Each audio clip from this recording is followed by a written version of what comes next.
கோவை மாவட்டம் மேட்டுப்பாளையத்தில் 200க்கும் மேற்பட்ட உருளைக்கிழங்கு மண்டிகள், காய்கறி மண்டிகள் செயல்பட்டு வருகிறது.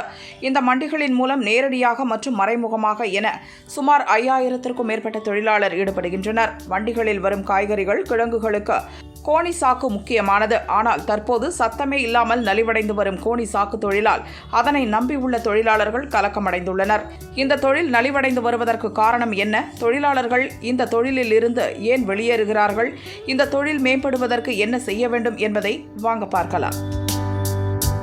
நாங்கள் இந்த சாக்கு தொழில் 41 வருஷம் செஞ்சுட்ருக்கிறோம். 41 வருஷம் அப்பா காலத்து முன்னோர் செஞ்சுட்ருக்கு. அப்புறம் எனக்கு பிறகு நான் வந்து இதை செஞ்சேன். நம்மளுக்கு படிப்பு கம்மி தாங்க, படிப்பு கம்மி இல்லை. அதனால் இப்போ நான் வேலைக்கு சின்ன அப்பா கொடுக்க போகிற காலத்தில் இது ஒரு 500 தொழிலாளி பக்கத்தில் செஞ்சுட்டு இருந்தாங்க. இப்போ அந்த தொழிலாளிகள்லாம் அவங்க வயசாகி இறந்துக்கு கூட புது தொழிலாளி யாருமே இதுக்கு முன் வரல.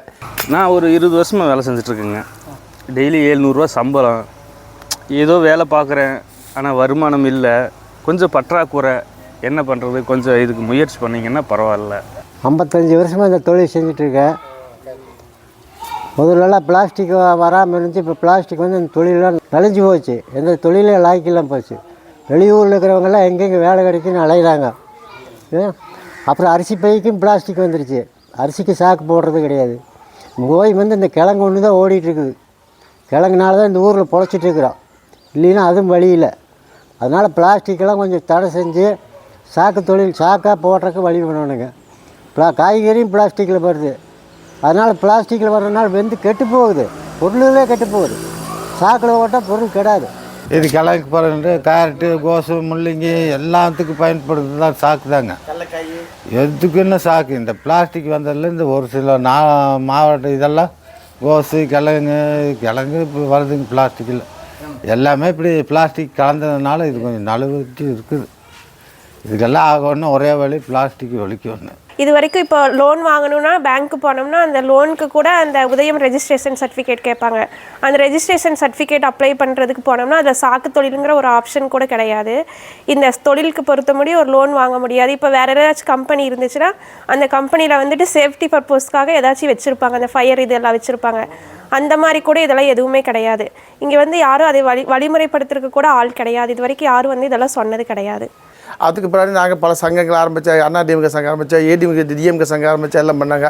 ஆனால் எந்த சங்கத்தை யாரும் எந்த உதவியும் செய்ய முன் வரலை. அதனால் அந்த தொழில் நாளுக்கு நாள் நலிந்துகிட்டே போயிடுச்சுங்க. அதுபோக பிளாஸ்டிக் இடையில வந்ததுக்கப்புறம் இந்த தொழில் சுத்தமாக நலிவு வந்து போச்சு.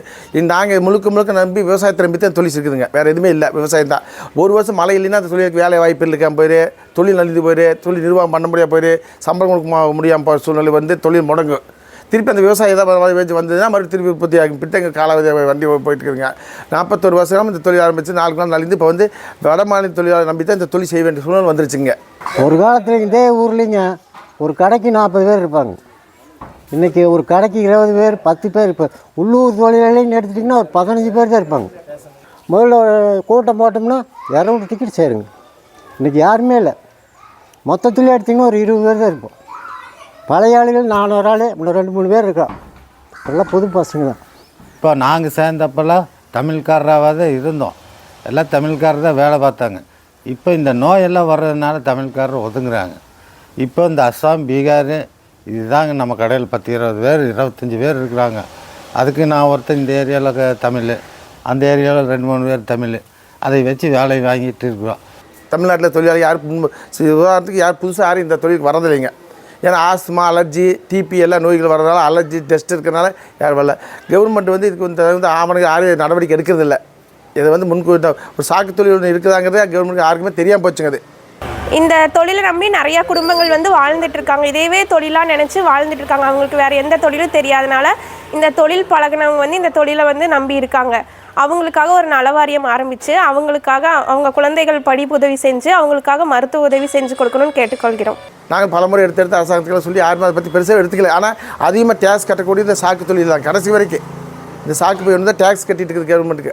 ஆரம்பத்துலேருந்து கடைசி வரைக்கும் டேக்ஸ் போயிட்டு இருக்குது. அது ஜிஎஸ்டி 5% வருதுங்க.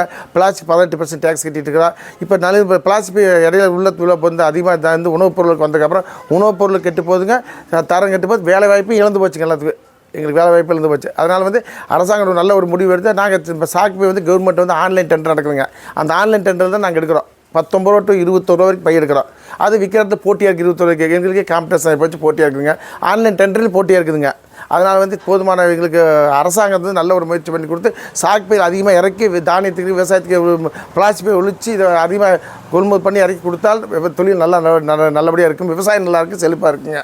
இது இல்லை இந்த நாளுக்கு நாள் பிளாஸ்டிக் தொழில் வந்து தொழில் ஒரு 5-6 வருஷம் சுத்தமாக அழிஞ்சு போயிருங்க. இந்த தொழில் நடக்காது.